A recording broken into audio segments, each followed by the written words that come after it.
Welcome back, guys. If you watched my video last week, I said this week that I'm going to get into encroachments, contracts, and condos and co-ops. The way I decided to structure this week's video is I skimmed the chapters in the textbook for the most important stuff and condensed it into a Google Doc for you. So we're going to go over that stuff first, and then we're going to do some prep agent questions regarding the topics. Okay, so we're going to get started with liens and easements. Okay, so the first thing we're going to go over is easement appurtenance. The permanent right to use another's land. This is pretty self-explanatory. You have the right to walk on someone else's property. The biggest thing that you need to know about easement appurtenant is when you see appurtenant, you need to think of right of way. Okay, so the next thing we're gonna do is you need to know the difference between dominant and servient estate. The one that benefits from the easements is going to be the dominant estate, and the one that's property is being used is the servient estate. Most likely, they're going to give you some kind of scenario on the test, so you just need to be able to distinguish the difference between the two. That's pretty simple. Okay, so the next thing we're going to get into is easement by prescription or prescriptive easement. So that basically is the permanent right to access or use another person's property after 10 years. So just to give you a little better of an explanation, let's put it this way. So you've been using someone else's property to get off your own property, but technically you're not legally allowed to step on another person's property without their permission, but they haven't said anything, you just have been using it. So as long as they haven't said anything to you, after 10 years, you are actually allowed to go to court and legally get access to use this property. So from there on out, if anyone were to ever say anything to you, you legally are allowed to use this property whether the homeowner is there or not. And it takes 10 years to build up, but there's something called tacking, which is, let's say someone moves into the house, uses someone else's property to get off their own property for 5 years, and then sells that house to someone else. Now that person is going to have to start using the other person's property to get off their own. So basically, even if that person left and sold it to someone else, because they still have the issue that they can't get off their property without using the other person's property, tacking allows consecutive owners to accumulate the 10-year period so then they can go to court and legally get access to use the other person's property.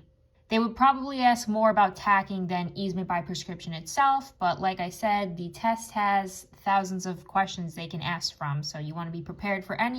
Okay, so then I just want to touch on these. I'm going to bold them for you. Okay. So easement and gross is utility companies. Anytime people come and work on phone poles or have to work on electrical wiring, anything like that, they do not need permission to access your property. They're allowed to just go on it. Everyone's seen it. This is pretty straightforward. Easement by necessity is basically what it says right there. It's landlocked. You're illegally going onto their property to get off your own property because you're landlocked. There's no other way off your property unless you use the other person's property. So until the situation turns into easement by prescription, which is when you get the legal access to use their property, it is called easement by necessity. Okay, then we have mechanic lien. So a mechanic lien is you got work done to your residential or commercial unit, but you never paid for the work. You got your kitchen redone or you needed to do your entire plumbing over, but you decided you didn't like the work. For whatever reason, you just weren't going to pay for it. So what you need to know about that is the mechanic lien attaches to the property, not the owner. If you were to sell your house, the new owners would be responsible for the mechanic lien now. It's not your problem anymore. But in reality, you can't sell a house with a lien. You're not going to be able to close a house with a lien. Someone has to take care of the lien or else the property is never going to close. You need to know that it attaches to the property, not the owner, with a mechanic lien, and it's basically work that you decided not to pay for. The specifics of a mechanic lien are the contractors have 4 months to claim it on a residential property, they have 8 months to claim it on a commercial unit, and then they have to keep renewing the claim every single year. Okay, so then we have encroachments. So an encroachment is a building, a fence, a driveway is illegally on your property. Your neighbors thought that they had more land than they did, and they decided to build a fence on a foot of your property. That's what an encroachment. How do you discover an encroachment? And the answer is going to be you find that out through a survey. Now, when you have an encroachment for over 10 years and you don't say anything about it, if they find out that their fence is on your property after 10 years, they could legally go to court and take possession of the property. So that is what adverse possession is. So the difference between adverse possession and prescription by easement is you want to have access, you want to use the property legally after 10 years. But adverse possession is you want to own the property after 10 years. Okay, so the last thing I want to get into for this is real estate taxes or special assessments like tax liens take all priority over other liens. If it says anything regarding taxes or tax liens, they have first claim to your property always. Okay, so next we're going to get into contracts. So to start, you definitely want to have a good definition of contract. So we have a voluntary agreement between legally competent parties to perform or refrain from performing some legal act supported by legal consideration. So legally competent parties means they have to be 18 or older and they have to be sound of mind. The next thing we have is an express contract, may be written or oral. In reality, any contract needs to be written in New York, but for the sake of this, an express contract can be written or oral. Okay, so then we have implied contract. So implied contract is the agreement of parties is demonstrated by their acts of conduct. So basically, an example of this would be you go to a restaurant, you sit down, the waitress comes over, and you just assume that she's going to help you. You didn't ask her to help you or hire her to help you. She just walks over to the table and takes your order and then brings out the food, brings out the drinks, brings out whatever you need. That's what they mean by implied contract. If your neighbor comes up to you and says that they want to sell their house, can you give them some advice? Can you do a CMA? All of that. If they start acting like they're going to hire you or asking you for help like they're going to hire you without actually saying they're going to hire you yet, that's an implied contract. You can assume that they're going to hire you as their real estate agent because they're already doing all this stuff as if they are. Okay, so then we have an executed versus an executory contract. So I did not want to complicate this any more than we needed to. Executed is literally one or more parties on the contract have fulfilled what they needed to. The contract is completed. Whatever had to be done on the contract is done. But executory is one or more parties have not fulfilled their part of the contract yet, so it's still in motion. Okay, so then we have the differences in contracts. So we have a void contract is one that has no legal effect because it does not meet essential elements of a contract. So for example, if you sign a contract that you're going to have someone burn your neighbor's house down and then you're going to pay them, that's illegal. That is a crime, and therefore it has no legal effect because you can't have a contract that's illegal. Then we have a voidable contract is one that seems on the surface to be valid but may be voided. The reason that it would be voided is because you signed a contract with a minor or you signed a contract and one of the parties was under stress, or on the test it would say duress. If someone's making an agreement with you just because they're under pressure, under stress, then that could actually be voided later. That's an example or the difference between a voidable contract and a void contract. We have unenforceable contract. So all that really is the contract was valid in the first place, but because of the statute of limitations, you have 6 years to make a claim in court. Otherwise, it's no longer enforceable. So that's all an unenforceable contract is. You have 6 years to make a claim on a valid contract in court. Okay, so now we're just going to get into some quicker stuff, just like a little bit of vocab that you should know regarding contracts. So in a contract, they're going to use the word consideration. So consideration is something of value, and in this case, the something of value is going to be your time is of the essence, means there is going to be a limited time specified on the contract. So that's what they mean. Then we have novation. So novation is the substitution of a new contract for an existing agreement. And we have statute of limitations. So New York allows a specific time limit of 6 years to enforce a contract. We have Duncan and Hill, which is unauthorized practice of law. And then we have an option. So an option is a contract by which an optioner, the owner, gives the optionee, prospective purchaser or leasee, the right but not the obligation to buy or lease the owner's property at a fixed price within the stated time. So what this really means is, one, an option contract is binding the owner, not the prospective buyer, because the prospective buyer is basically paying to have time to decide if they want the house or not, without the owner being allowed to accept offers from other people. They're binding the owner and allowing themselves the time to make a decision without worrying about the owner settling with someone else. So that's actually what an option contract is.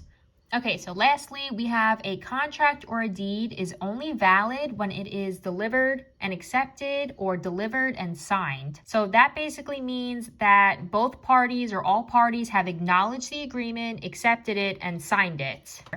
Then we have liquidated damages.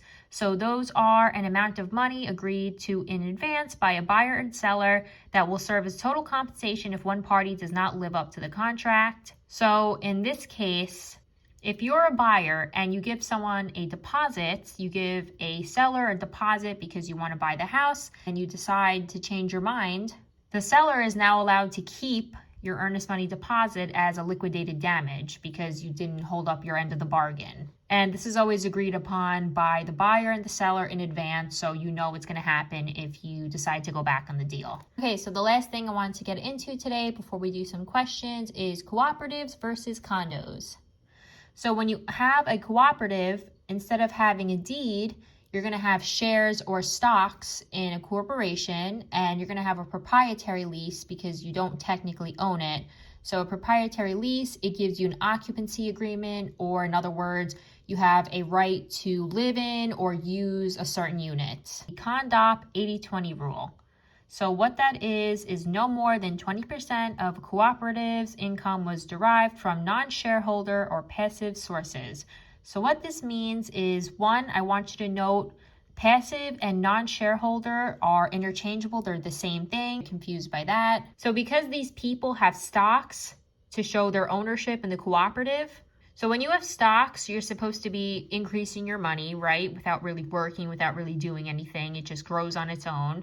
So basically what the IRS decided to do is start taxing anyone who has stocks in a cooperative really, really heavily after 20% of their income, because I guess they were making too much money otherwise previously. So to get around this, they decided to start taxing after 20% of the cooperative stock income. They started taxing the rest of it really, really heavily.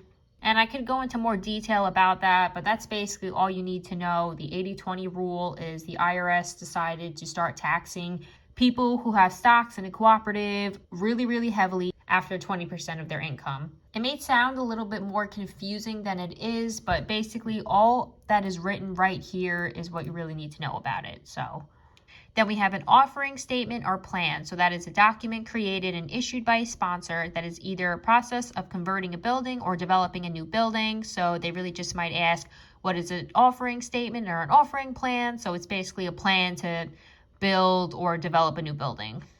Okay, then we have the state transfer tax. So you should know that it's $2 per $500 of the purchase price, or it's going to say $4 per $1,000, same thing. So that's the state transfer tax. So now we're just going to get into condos quick. So the difference between a cooperative and a condo is the condo, you own it, you have a deed.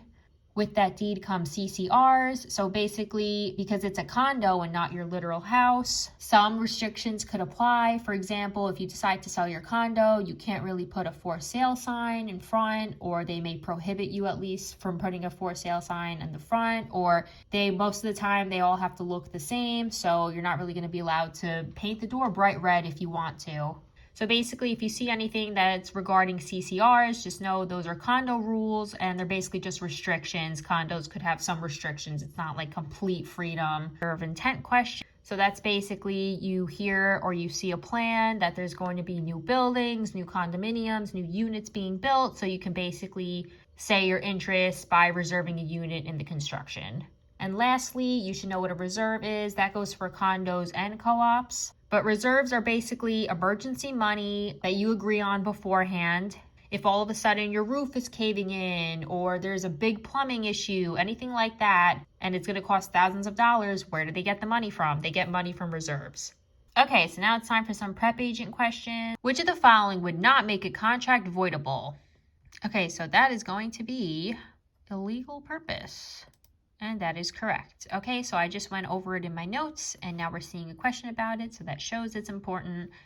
If the contract is for an illegal purpose, it's going to be void, not voidable. Avoidable contract is if you're under the influence, if you're stressed out, or maybe the person on the other side of the contract is trying to fool you and you didn't know. So that would make it voidable. Okay, so this is a good one to know.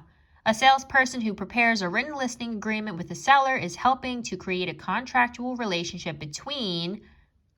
So when you create the listing agreement, because you're a direct agent for the broker and a sub-agent to the seller, the person who's going to have a direct contractual relationship is actually going to be the listing broker and the seller. And that is correct. Okay, so this is going to be a good example. Tenant Albert agrees to perform certain property repairs for owner Bob. Despite repeated promises, Albert fails to perform the repairs. Bob then writes up a contract and compels Albert to sign it by threatening to evict him if he doesn't. Such contract would be, that is going to be voidable, because he's basically threatening him, putting him under stress to sign the contract. Okay, so this is definitely something good to know. An agent must submit all new offers to an owner until the close of the escrow. So even if your house becomes under contract, you always, as a real estate agent, have to keep showing the seller any new offers they get, because if they get a new offer and they decide to accept that offer, that actually counters the original offer. So as a real estate agent, you would have to keep showing the seller any new offers they get on the house despite being in contract until the day of closing. Okay, so a mechanic's lien would be properly classified as, that is going to be a specific lien. Okay, so that's all I have for you guys today. Thank you for watching and thank you for subscribing. I appreciate it. And when you smash that like button, it does help my channel grow. I've also been starting to get some comments that I'm helping you guys pass your tests, and I really, really love to hear it. That makes me so happy.